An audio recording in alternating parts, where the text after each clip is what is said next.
Well, the Worcester Bravehearts still with plenty of work to do if they want to earn a playoff spot. But this last week, the Bravehearts have shown some real heart, coming back from adversity and winning by way of walk-off a couple of times. And they'll need a little bit more magic now as they get set for a playoff push here with just over a week or so left in the regular season of the Futures Collegiate Baseball League. We are hosting the Pittsfield-Suns tonight, and we pick up the action in the top of the third. 1-0 Worcester. The starter, Billy DeVito, getting the strikeout here in the third. Bottom half of the inning, Kevin Duty rips one off the pitcher's foot. Third baseman Brett Morrison makes a great play and gets the speedy Kevin Duty at first. Pittsfield then, Jordan Mutchin with the K to end the inning. Top of the fourth, back comes Pittsfield. Alex Parkos almost parking it. Opposite field shot off the base of the wall. Zach Smith scores. We are tied at 1. Parkos winds up at second. DeVito trying to keep him and others there. DeVito working through the threat, gets a strikeout. Now there are 2 away. Billy D not done with the K to end the inning. This one goes to the final at bat. Bravehearts trailed 3-1 in the ninth. They come back with another walk-off. 4-3 final. Bravehearts get the win. Now, just before the All-Star break, we talked to the manager, J.P. Pine, about the sense of urgency on the team as the playoffs approached. We know where we stand, and I think everybody understands, what's at stake and what the timing is here. So everybody's pretty focused and they understand it. We had a little message today from our ownership and our front office about, what lies ahead for us, the opportunity that we have, which is a good reminder. Some of the championship teams that have been here in the past were in, a similar situation at this point, and everything's still ahead of us. And so it's a matter of playing well, playing consistent baseball, and taking advantage of the opportunity.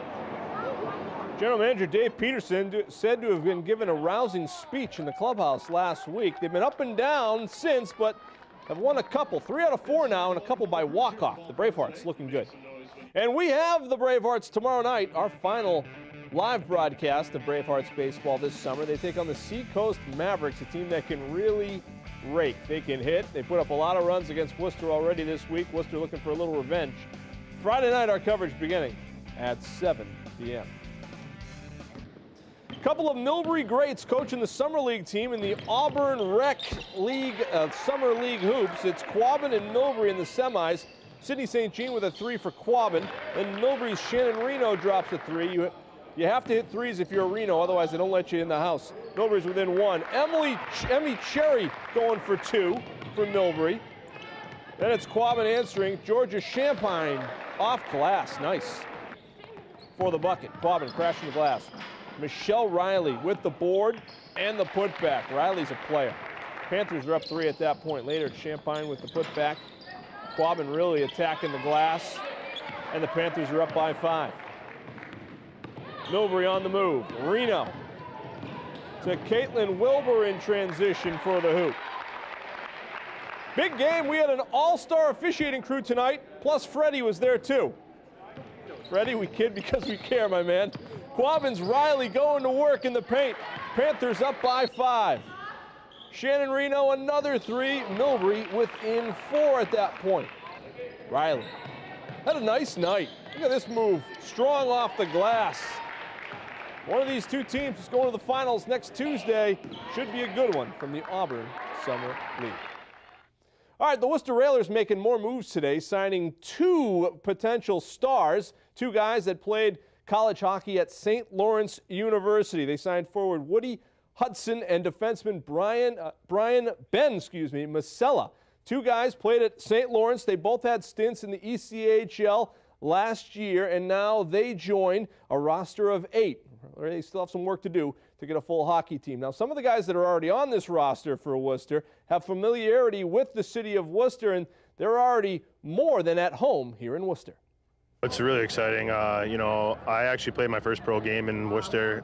You know, the fans are very passionate. You can see there was a good crowd when I played there, and obviously being close to home is huge. My parents really haven't seen me play on a consistent basis since college, so for them to be able to come to games with family or friends is obviously special. I was here the first year the Sharks were here, so it's kind of cool to come back, and I'm excited about it, and I feel like it's like home here for me, so I don't live too far away, so it was an easy decision. So.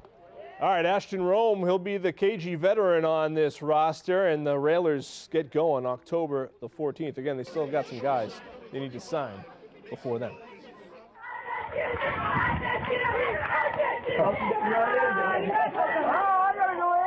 All right, this is video from earlier this week. East Regional, Bristol, Connecticut. The Jesse Burkett All-Stars, 11 and 12-year-olds, were welcomed after a loss by the team from St. Albans, Vermont. They cheered them all the way back to the Little League complex. Great sportsmanship between competing teams in this regional.